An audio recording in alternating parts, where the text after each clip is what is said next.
네, 이제 본격적으로 우리 증시 투자 전략 같이 세워보겠습니다. 먼저 첫 번째 기사. 기다렸던 대로 트럼프 대통령이 관세와 관련한 서한을 보냈습니다. 우리나라와 일본에 8월 1일부터 25% 상호 관세를 부과할 것이다 라는 내용이 담겼는데요.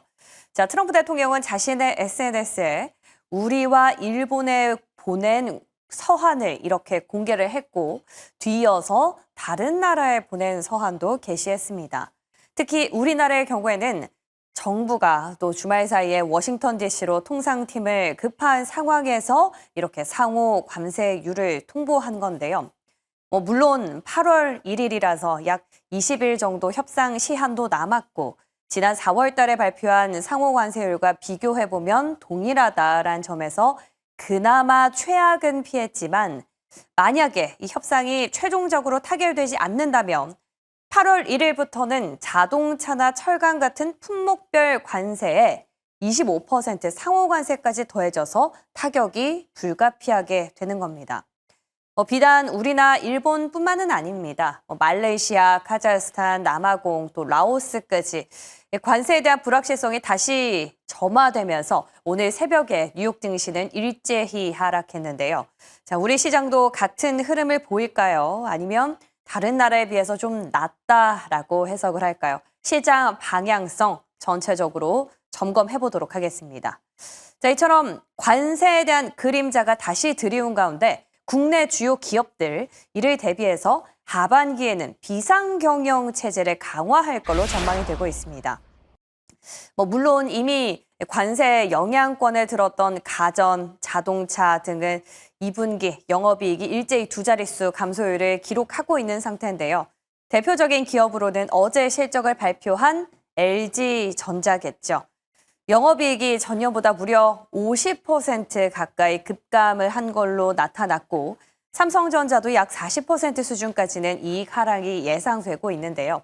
때문에 올해죠. 2025년 자체 매출 전망치가 대부분 하향 조정되고 있습니다. 자, 그런데 문제는 현재 선에서도 타격이 이 정도인데 앞으로 관세가 어떻게 될지 모른다라는 거죠. 이 상호 관세를 떠나서 반도체나 의약품 같은 품목별 관세도 아직 남아있기 때문에 정말 초대형 경제 타격, 소위 퍼펙트 스톰이 현실화될 것인지는 우리나라와 미국 간 협상에 달려있다라는 분석이 제기되고 있습니다. 지수 전체적인 영향과 또 세부적인 업종별 타격도 같이 살펴보고요. 자, 이런 가운데 LG전자에 이어서 오늘 발표될 삼성전자 실적에도 이목이 쏠리고 있습니다. 다행히도 이번 2분기를 저점으로 실적 회복세에 돌입할 것이다 라는 기대감이 커지고 있는 상황인데요. 자, 일단 컨센서스부터 한번 보면 FN 가이드 기준 삼성전자의 2분기 영업이익 컨센서스 한 6조 2천억 원 정도로 전년 동기보다 40% 정도 감소한 수준에서 형성이 돼 있습니다. 당초에는 7조 원에서 6조 원, 이제 시장에선 사실 5조 원대 중반까지도 얘기가 나오고 있는 상황인데요. 이런 실적 부진의 배경 단연 HBM이겠죠. HBM 출하 부진과 파운드리 회복 지연 등이 대표적인 원인으로 꼽히는데요. 다만 3분기부터는 이 HBM 판매 비중이 확대되고 파운드리 쪽도 적자 폭이 감소되면서 실적 반등에 나설 것이다라는 관측이 팽배한 상황입니다. 자, 현대차증권 리서치 센터장이 이런 코멘트를 했습니다. 삼성전자의 영업이익 올해 2분기가 바닥일 걸로 예상이 된다면서 현재 저점 매수 전략이 유효한 구간이다라고 분석을 한 건데요. 자, 최근에 시장의 약세에도 견조했던 흐름을 보여준 삼성전자인데 과연 오늘 실적 발표와 동시에 어떤 흐름을 보여줄지 궁금해집니다. 전체적으로 전략 세우러 가보시죠.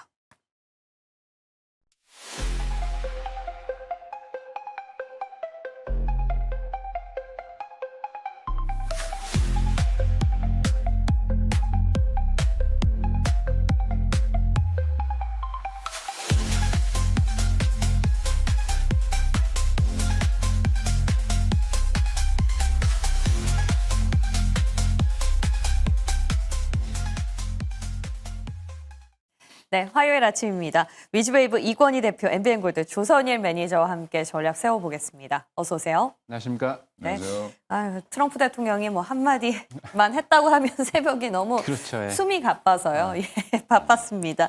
자, 먼저 오늘 시장 키워드 어떻게 잡고 계실지 확인부터 해볼게요. 정부 정책 관련주 계속해서 주목을 하자. 그리고 지금은 강세장이다. 이게 강세장 오늘도 그렇죠. 예. 될까요? 모든 분들이 이제 네. 또 이제 트럼프 관세 이슈 때문에 또 걱정 많이 하고 계십니다. 이제 오늘까지 해서 이제 결정적으로 베트남도 46%에서 20%까지 떨어졌기 때문에 상당히 이제 긍정적으로 보고 있었는데 어제 발표된 내용을 보니까 뭐 그게 아니었죠. 뭐 다행히도 뭐 그러니까 우리 전체적으로 이제 발표한 내용을 서한을 보냈다고 그러는데 한 10개, 12개 정도 국가 되는데 다행인 게 뭐 우리나라는 그대로 유지를 하고 일본은 1%에 올랐다는 거. 근데 너무 걱정을 하지 말으실 게 지금 강세장인데 사실 이게 강세장에서도 약간의 조정은 하고 갑니다. 지금 화면에 정말 우리 마음에 안 드는 트럼프가 나와서 연설을 하고 있는데요. 전반적으로 강세장에서 여러분들이 아셔야 될 거는 긍정의 마인드를 가지셔야 돼요. 왜냐하면 항상 부정적인 생각을 하시는 분들은 그렇습니다. 이 잔에 물이 반 차여 있는데 긍정에 생각하시는 분들은 반이나 많이 차여 있구나라고 생각하시는데 부정적으로 생각하시는 분들은 반밖에 없구나라는 마인드를 갖고 계시죠. 마찬가지입니다. 강세장에서 약간의 악재와 이런 불확실성의 조정이 올 때 긍정적인 마인드를 갖고 계신 분들은 매수의 기회를 삼고 매수를 하고 계시는데 오히려 부정적인 생각을 갖고 계신 분들은 조정이 오면 악재가 조금 나오면 무서워서 손절을 하게 되죠. 시간이 여러분들 1주, 2주, 한 달 지나고 나면은 거기가 바닥이었다는 것을 여러분 느끼시게 될 겁니다. 이번 장 강세장이기 때문에 말씀드린 대로 이제 뭐 대표님께서도 얘기하시겠지만 업종에서도 특히 이제 정부 정책을 이길 그 어떤 이슈가 없습니다. 그래서 정부 정책 마인드 드라이브를 걸고 있는 것 중에서 여러분들이 현재의 시장에 주도 업종군을 찾으셔서 공략하신다면 단기적으로도 좋은 시세가 날 것 같습니다. 그러니까 큰 그림에 너무 긴장하지 말고 세부적으로 충분히 룸이 나올 만한 것들이 좀 집중하자라는 의미셨던 것 같아요. 네, 어제 시장도 한마디로 표현하면 정부 정책 관련 주들이 각광을 받았는데 오늘도 그 흐름 조금 어느 정도 유지가 된다고 보세요? 저 이제 왜 이걸 어제 고민하다가 썼는데 네. 그 왜 그랬냐면 오늘 뭐 서한 날라올 건 뻔하고 예 그럼 뭐 우리한테 좋게 뭐 너희들은 빵 프로 이렇게 써주지 않을 거 뻔하잖아요. 예 이제 어차피 뭐 압박용으로 기존이랑 비슷하거나 뭐 조금 낮은 정도였을 텐데 우리는 똑같이 보여 있죠. 그러면 협상 빨리 하라는 얘기입니다. 그러니까 뭐 너무 걱정하지 마시고 8월 1일까지 결국에 유예가 되어 있기 때문에 이제 지금 협상 열심히 하고 있죠. 그래서 그 안에서 아마 주고받고 하면서 빨리 이제 좀 마무리될 걸로 이제 믿으시면 될 것 같고 그건 이제 우리가 할 일이 아니고 정부 관계자들이 알아서 해야 될 일이고 우리가 예측하지 못하는 불확실성을 굳이 안고 갈 필요는 없습니다. 그러니까 지금 예측 가능한 게 뭐냐면 전 세계에서 돈을 지금 찍어서 채권을 발행해서 돈을 뿌리는 나라는 유동성을 공급하는 나라는 지금 우리나라밖에 없습니다. 예, 그게 가장 방점이죠. 그러니까 지금 대외 변수보다는 지금 내부적인 국내 정책에 조금 더 집중하시는 게 좋을 것 같고요.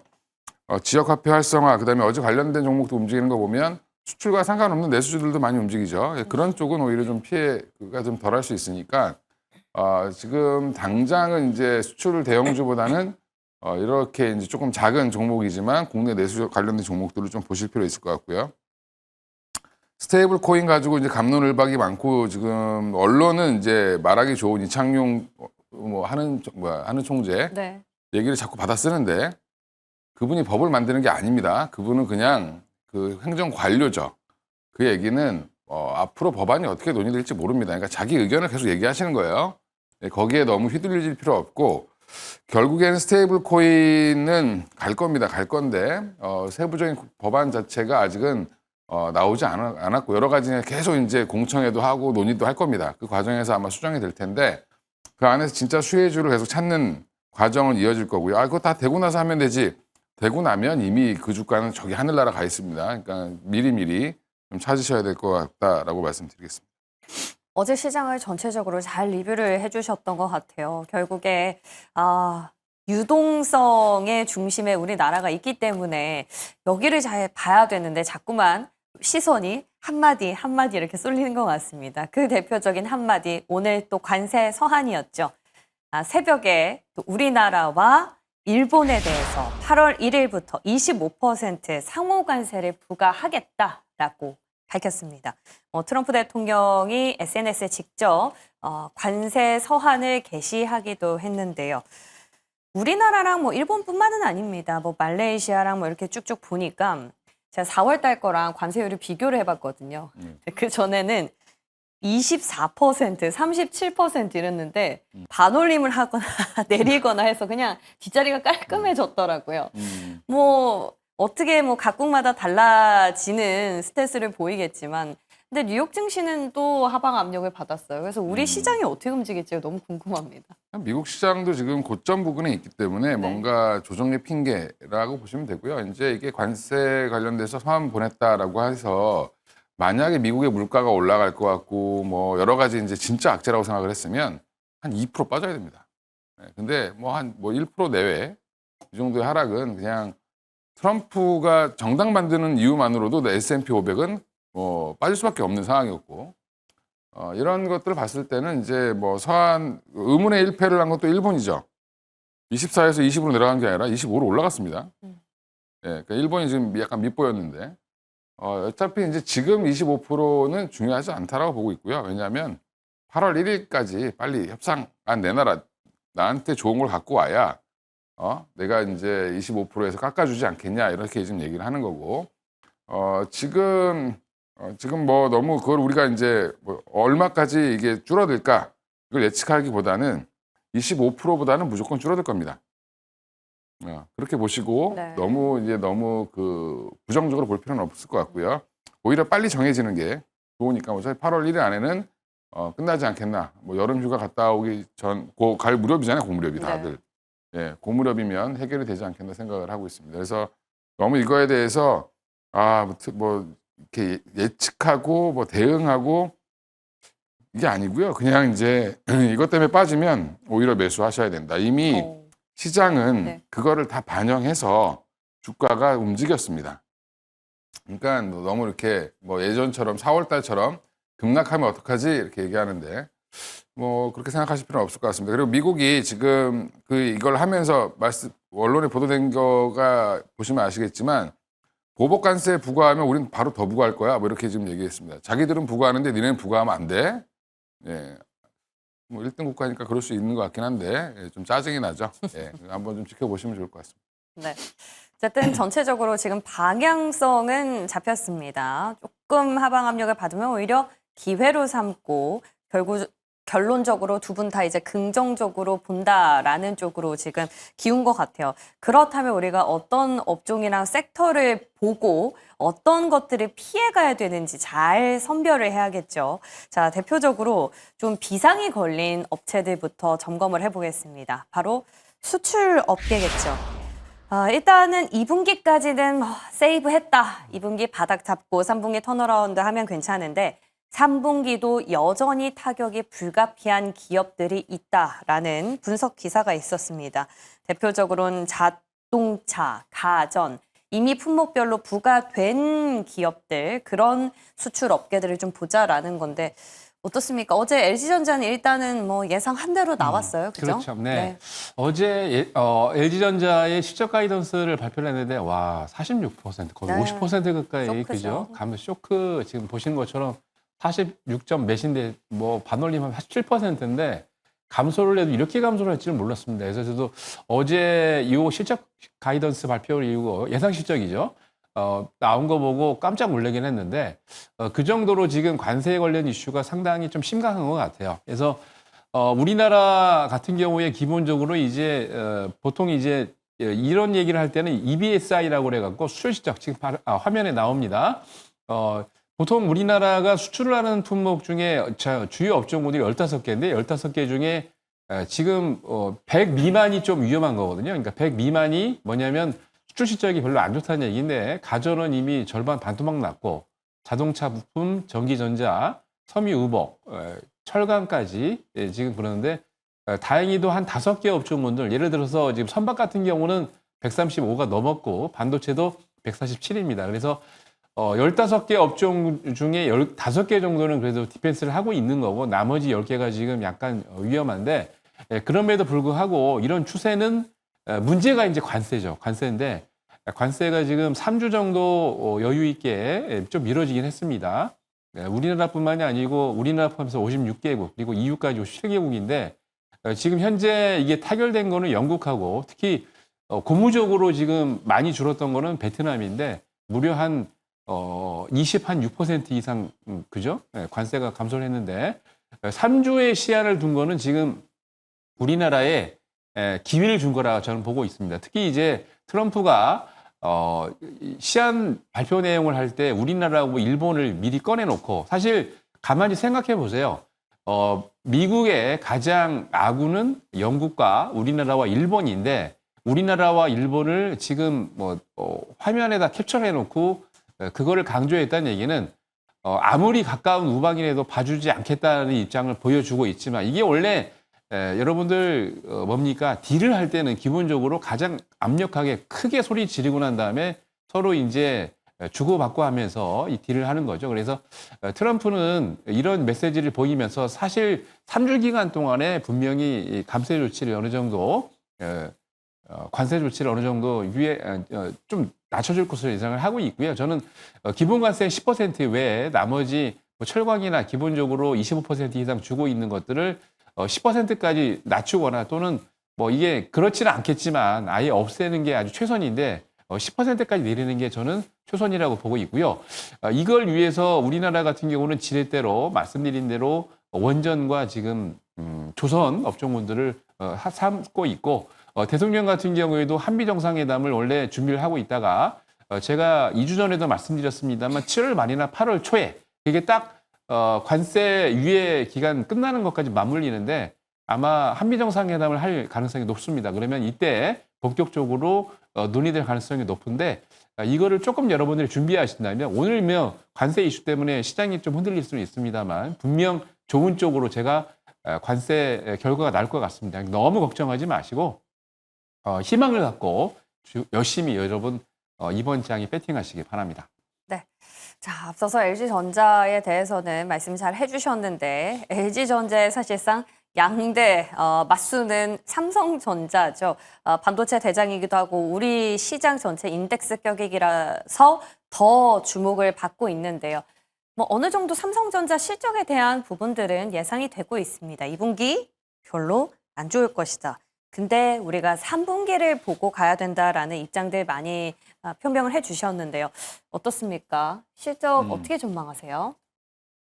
제가 뭐 전망한 대로 나오진 않을 거고 이제 아마 뭐 가이던스가 이제 나오는 거 보면 뭐 네. 5조 후반도 얘기하고 6조 초반도 얘기하고 하는데 그건 숫자는 아무 의미가 없다.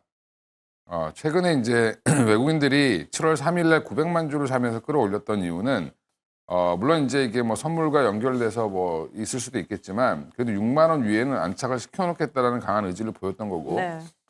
지금 삼성전자가 실적이 나쁠 거라는 건 다 아는데 전년 동기가 한 10조 이상 벌었으니까 거의 반토막 나는 거죠. 근데 이제 그거보다는 삼성전자가 앞으로 얼마나 좋아질 거냐라는 거에 대한 초점으로 좀 바뀔 걸로 보이고 있고요. 지금 뭐 파운드리 쪽도 지금 뭐 얘기가 좀 나오고 있고 평택 공장도 다시 재가동한다라는 얘기가 있고 다시 이제 설비를 좀 집어넣는다는 얘기가 있습니다. 그래서 물론 이제 미국의 그 오스틴에다 지었던 쪽은 여전히 이제 지금 미루고 있어요. 여기 물량이 없어서 그런 건데 뭐든지 지금 받아서 열심히 하려고 하고 있는 중이고 그 다음에 엑시노스 같이 이제 자체적으로 휴대폰에 들어가는 AP 같은 경우도 퀄컴 거 안 쓰고 이제 본인 거 다 쓰기 위해서 지금 애쓰고 있습니다. 그러니까 여러 가지 면으로 삼성전자가 지금 뭐 나쁠 거는 다 반영이 돼 있는 상황이니까 지금 상황에서는 빠져야 한 6만 원 밑으로 살짝 빠지겠죠. 뭐 그러면 오히려 또 한 번 기회를 준다라고 보시면 되고요. 이제 삼성전자를 투자하시는 분들은 단타로 들어가시진 않잖아요. 그죠? 그렇죠. 네. 이제 외국인들은 삼성전자로 단타합니다. 네, 지금 그래서 ETF 레버리지 두 배짜리 뭐 이런 거 상장돼 있거든요, 홍콩에. 그리고 이제 그런 것들 가지고 지금 흔들기 때문에 삼성전자 변동성 당분간은 한 2, 3천 원은 계속 나올 거예요. 예, 그러니까 이제 그 정도를 보고 하는 거죠. 외국인들은. 그래서 위로 갔다가 아래로 갔다가 이렇게 하는 건데 추세는 이제 저점이 올라가느냐 안 올라가느냐가 중요한데 저는 이제 앞으로 저점은 조금씩 올릴 가능성이 높다라고 보고 있습니다. 그래서 너무 삼성전자 뭐 실적에 예민하실 필요 없는 것 같고요. 한 8시면 나올 거라고 보고 있는데 나오면 뭐 저는 오히려 오늘 빠져도 사야 되고 예, 올라도 사야 되고 뭐 이런 상황 아닐까요? 예, 그렇게 보고 있습니다. 그럼 일단 삼성전자를 중심으로 보면 될까요? 아니면 그 아래 소부장도 관심을 좀 가져볼까요? 삼성전자가 오히려 이제 오늘 플러스가 난다, 만약에 올라간다라고 하면 오히려 소부장들도 같이 움직이겠죠. 최근에 삼성 관련된 소부장들 바닥권에서 20-30%씩 다 올랐습니다. 네, 많이 올랐더라고요. 예. 그래서 많이 오른 한 40%도 올랐어요. SNS텍 같은 종목 보면은 뭐 이렇게 많이 올랐어? 이렇게 할 정도로 되게 많이 올랐거든요. 이제 이런 부분들은 삼성 밸류체인에도 긍정적일 수 있겠죠. 예. 그동안 너무 이제 하이닉스 쪽으로만 움직였는데 그렇게 보시면 좋을 것 같습니다. 네, 좋습니다. 매니저님은 네. 반도체 오늘 뭐 삼성전자 실적은 앞서서 브리핑 잘 해주셨고요. 투자 전략을 세워본다면 그냥 삼성전자, SK하이닉스 이쪽을 그렇죠. 양대장 보고 갈까요? 아니면 이제 어떻게? SK하이닉스가 예. 훨씬 나은 것 같아요. 뭐 잘 그래요. 아시겠습니다만 삼성전자 같은 경우는 실적과 이제 단기 순이익과 시적 가이던스를 발표를 할 겁니다만 전반적으로 한 40 내지 35% 정도 감소한 수치를 보일 것이다라고 예상을 하고 있는데 반면 SK하이닉스 같은 경우는 여러분 잘 아시겠습니다만 단기 순이익과 영업이익과 단기 순이익이 삼성전자보다 더 높습니다. 특히 이제 뭐 영업이익 같은 경우는 한 68% 정도, 단기 순이익은 한 전년 대비 한 80% 정도 성장한 수치를 보일 것으로 보이는데 지금 반도체 쪽에서 화두는 D램이고 D램 쪽에서 가장 D램을 수직으로 많이 쌓아놓은 게 HBM 아니겠습니까? 그래서 D램과 HBM의 매출이 많이 나는 곳이 원래 사실 정답이거든요. 그렇기 때문에 삼성전자도 좋긴 하지만 삼성전자보다는 SK하이닉스가 더 좋지 않을까라고 보고 있고 분명 실적이 좋기 때문에 작년에도 제가 목표 가격 25만 원 드렸는데 지금 보세요. 네, 넘었죠. 27만 원 얼마 전에 28만 원까지 넘어갔었는데 굉장히 지금 좋은 가격대를 보이고 있는 게 또 SK하이닉스고 탄력적으로 움직이는 이유가 매출과 영업이익 때문에 그렇습니다. 그래서 그렇기 때문에 삼성전자도 좋지만 SK하이닉스를 더 원픽으로 더 보고 있기 때문에 SK하이닉스가 더 낫지 않을까라고 생각을 하고 있고 실적도 분명히 좋아질 겁니다. 시간이 지나갈수록 더 좋아질 거기 때문에 조금 목표 가격을 전부 다 리포트 나온 거 보면은 거의 30만 원 위로 다 상향을 했기 때문에 저도 SK하이닉스는 분명 30만 원 이상 더 갈 것 같으니까 관심 있게 지켜보시기 바랍니다. 삼성전자, SK하이닉스 다 나왔네요. HBM 영향이 정말 큰가 봅니다. 전사 부문별 영업이익 이렇게 서로 비교가 될 정도라니 한번 오늘 시장에서 발표되는 컨센을 바탕으로 실적을 바탕으로 앞으로 예정치를 좀 추측해 보시면 좋을 것 같고요. 자, 이제 섹터 점검 들어가 볼 텐데요. 자, 먼저 첫 번째 점검 섹터 열어주시죠. 음식료와 미용기기, 시술, 화장품, 음식료 이쪽은 어제 저희도 다뤄봤지만 대표적인 내수 소비 안에 포함이 될 수 있죠. 소비 쿠폰에 따른 어떤 소비 활성화로 꼽히는데 지금 여기 보면은 소비 활성화에 이어서 실적까지도 이쪽 미용기기 쪽은 어제 APR도 급등했지 않습니까? 근데 아마존 프라임데이도 겹치고요. 뭐 그렇죠. 여러모로 호재가 많아요. 네, 이미 이제 뭐 6월 달에도 기본적으로 이제 징둥닷컴에서 진행했던 중국의 6월 14일 날인가 그랬죠. 그런데 그때 이제부터 매출과 영업이익이 잘 나고 있습니다. 특히 이제 미용 같은 경우는 실질적으로 저도 그렇지만 원래 이제 여자분들이 피부 미용에 신경을 많이 썼는데 남성분들도 많이 신경을 쓰고 있습니다. 그래서 그 정도로 지금 미용기기, 미용기기가 인기를 받고 있고 특히 이제 KBT 같은 경우는 국내뿐만이 아니라 글로벌적으로도 인기가 많죠. 한류 영향도 있고 어떤 셀럽이 뭘 바른다더라, 그죠? 얘기했다면 그게 완판될 정도로 굉장히 인기가 많은데 그 정도로 되기 때문에 매출과 영업이익이 수익으로 지금 급상승하고 있는 겁니다. 거기다가 이런 높은 수율로 인해서 매출과 영업이익 증가를 하고 있죠. 특히 이제 피부 미용에 들어가는 것 중에 여러 가지 많은 게 보톡스하고 필러인데 이런 보톡스 필러 같은 경우는 기본적으로 매출이 계속 꾸준하게 증가를 하고 있고 특히 성형수술에 비해서 이 미용기기를 쓰는 게 비용도 저렴할 뿐만이 아니라 시술을 하고 난 다음에 회복 기간도 짧습니다. 그렇기 때문에 많은 분들이 사용하고 계시는데 대표적으로 지금 파마 리서치 같은 경우는 지난 6월 13일 원래 회사를 분할하겠다라고 해서 17% 그날 급락을 했습니다. 근데 그날 또 어떤 이슈가 있었냐면 뭡니까? 전반적으로 이제 그 매수를 해서 자사주를 매수해 소각하겠다는 이슈가 부각이 되면서 지금 반등해서 지금 신고가를 또 기록을 하고 있고요. 파마리서치 같은 경우는 연어에서 추출한 DNA를 가지고 리쥬란이라는 제품 갖고 만들고 있는데 여러분의 피부 탄력에 좋은 그 콜라겐을 재생하는 역할을 한다고 합니다. 그 외에 뭐 APR이라든지 그리고 메디큐브 같은 종목들도 지금 미용 기기를 잘 만들면서 매출이 증가하고 있고 여기에 보톡스나 필러를 만들고 있는 휴젤이나 메디톡스 같은 경우에도 매출이 꾸준하게 늘고 있습니다. 그래서 미용 기기나 이런 미용 제품들, 화장품을 만들고 있는 기업들 꼭 여러분 보셔야 될 것 같습니다. 지난 분기 때 APR 말씀해 주시고 굉장히 서프라이즈한 실적이 나와서 좋은 성과를 거뒀었는데 이번에는 파마 리서치 조금 더 보시는 것 같네요. 파마 리서치도 그렇고 이제 네. 원픽이 원래 이제 예. APR이었는데 예. 파마 리서치도 실적이 굉장히 좋더라고요. 괜찮아요. 그 두 종목 보시면 될 것 같습니다. 소비 활성화에 대한 기대감에 마침 실적인데 실적에 대한 기대감까지 받쳐주면서 튼튼하게 가고 있습니다. 계속해서 긍정적으로 보자. 이에 맞서는 음식료 마찬가지로 소비에 대한 활성화 기대감이 있는데 여기도 실적 기대감 좀 가져봐도 괜찮죠? 지금 뭐 실적 베이스로 움직인다라기보다는 네. 뭐 실적은 하반기 대부분 이제 음식료 업종들이 딱 좋지 않다라고 얘기가 나오고 오. 삼양식품이나 이런 일부 수출 관련된 식품 업체들은 좋은데 나머지들은 대부분 그냥 조금 더딘 회복 뭐 이런 상황입니다.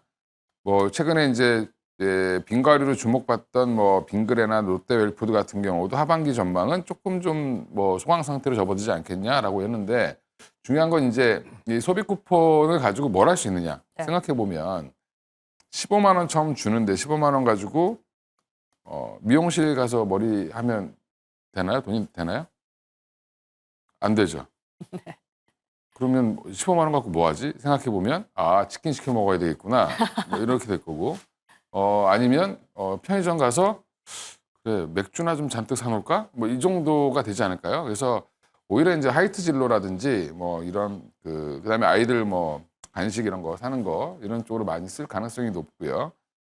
그래서 지금 저는 개인적으로는 교촌 F&B 어제 움직임도 좀 나쁘지 않았다.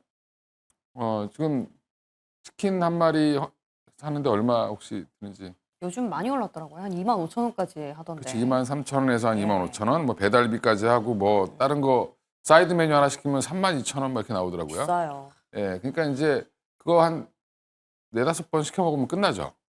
네. 뭐 이제 그렇게 보면 이제 그쪽에 대한 소비 그런 것들이 이제 더 지금 시장에서 반응을 하는 것 같아요.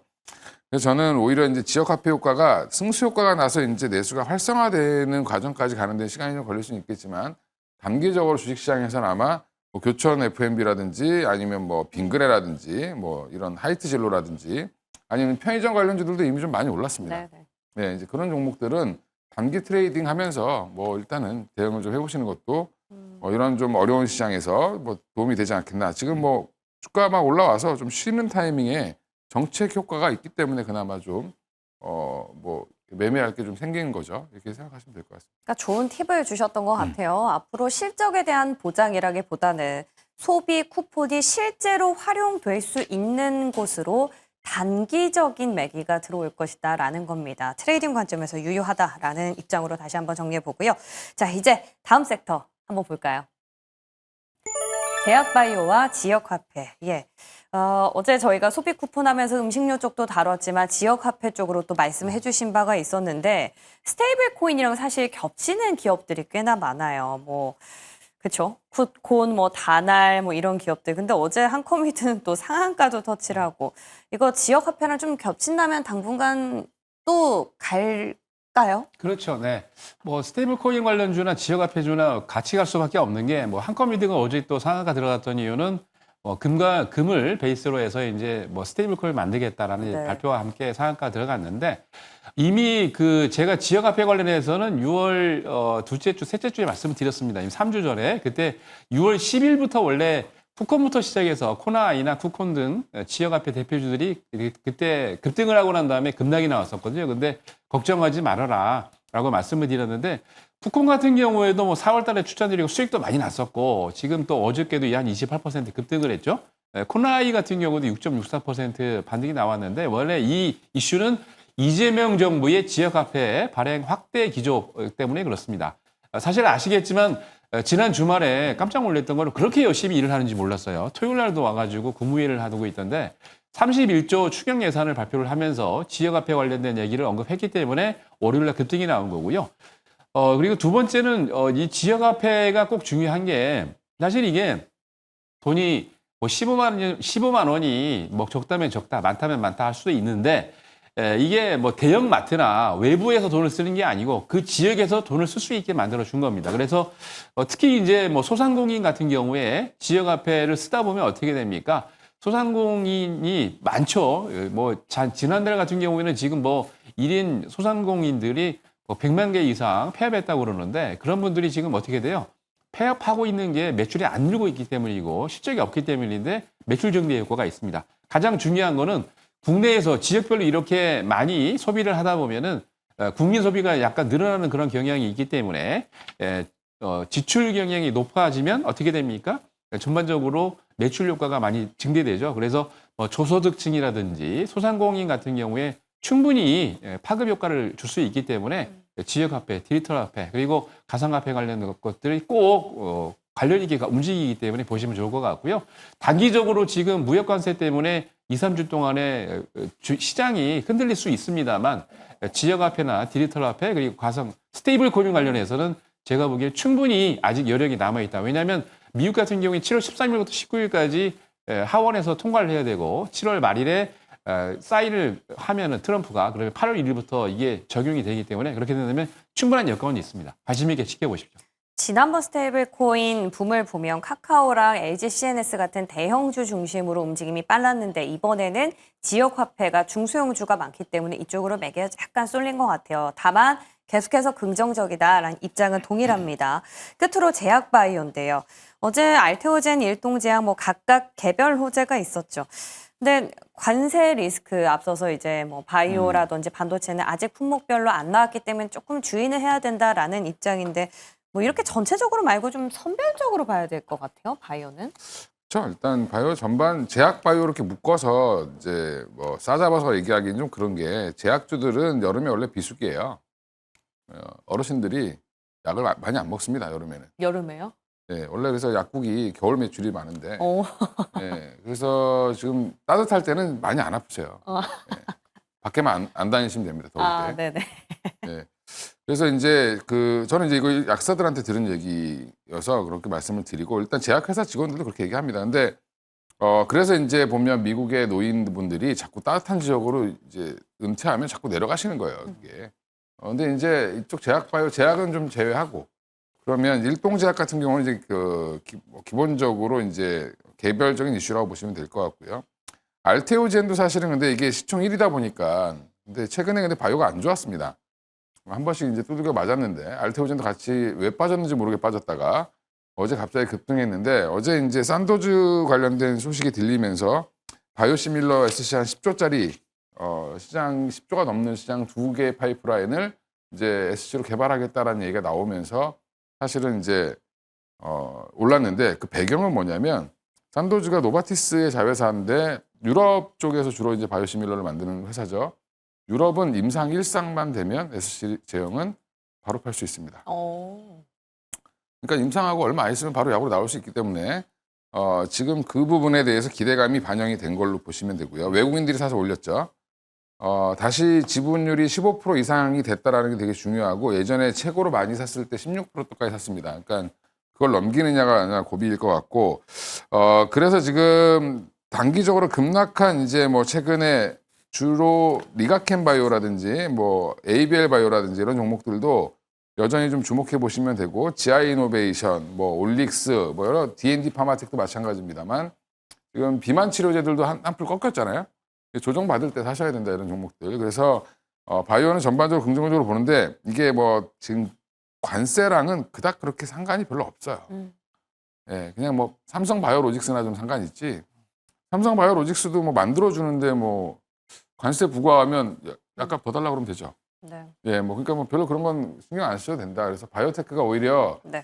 지금은 관세 관련된 이슈가 나올 때 오히려 피해갈 수 있는 섹터로 보시는 게 더 맞다. 이렇게 말씀드리겠습니다. 지난번 D&D 파마텍도 말씀해 주셨는데 당뇨병 확대 모멘텀이 있을 때 그것도 괜찮았고 알테오젠도 뭐 늘 말씀해 주셨는데 괜찮은데 이번에는 바이오 안에서 한 종목만 좀 힌트를 주신다면요? 지금은 이제 알테오젠이 계속해서 42만 원 돌파하면 제가 볼 때는 따라 붙어도 되는 상황이다라고 보고 있습니다. 좀 오. 가벼워지지 않을까. 네. 예, 지금 이제 왜냐하면 기존에 기술 수출한 게 빨리빨리 임상에 들어가기 때문에 네. 좋은 분위기로 가고 있다. 좋습니다. 막간을 활용해서 팁 얻어봤고요. 이제 마지막 종목 공개하면서 마무리해 보겠습니다.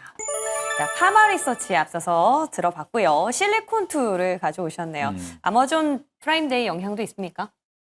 그런 건 생각 안 했고요. 예. 프라임데이 뭐 좋겠죠. 근데 이제 실리콘투는 지금 투자 포인트가 유럽이랑 중동입니다. 좀 바뀌었네요. 네, 미국에서. 미국은 그냥 뭐 똔똔이 하는 정도로 지금 잘 하고 있고요. 그리고 관세 부과되면 뭐 실리콘투도 타격 입지 않겠냐라고 했는데 조지아 쪽에 공장 그 창고 크게 져서요. 그쪽에 물량 되게 많이 갖다 놨습니다. 그래서 당분간 영향 안 받을 거로 보이고 최근에 3거래일 빠진 게 이유가 뭐냐면 대주주들이 한 250만 주 팔았다고 빠진 건데 그분들도 주식만 많지 돈이 없으면 팔 수도 있죠. 예, 그 너무 그 이제 대표이사랑 뭐 임원들이 좀 팔았다고 난리를 치던데 회사 망한 것처럼 그렇게 예민하게 반응 보일 필요 없고요. 오히려 지금 실적에 집중해야 된다. 폴란드양 수출 데이터 엄청난데 그거 다 실리콘 거라고 보시면 되고요. 다시 정고점인 66만 3천 원 충분히 복구할 수 있다라고 보고 있으니까 네. 지금이 기회다라고 말씀드리겠습니다. 좋습니다. 실리콘2 화장품 시술 쪽으로 계속해서 보자라는 의견이네요. 오늘 두 분 말씀 바탕으로 중심 잘 잡아보겠습니다. 고맙습니다. 네, 감사합니다.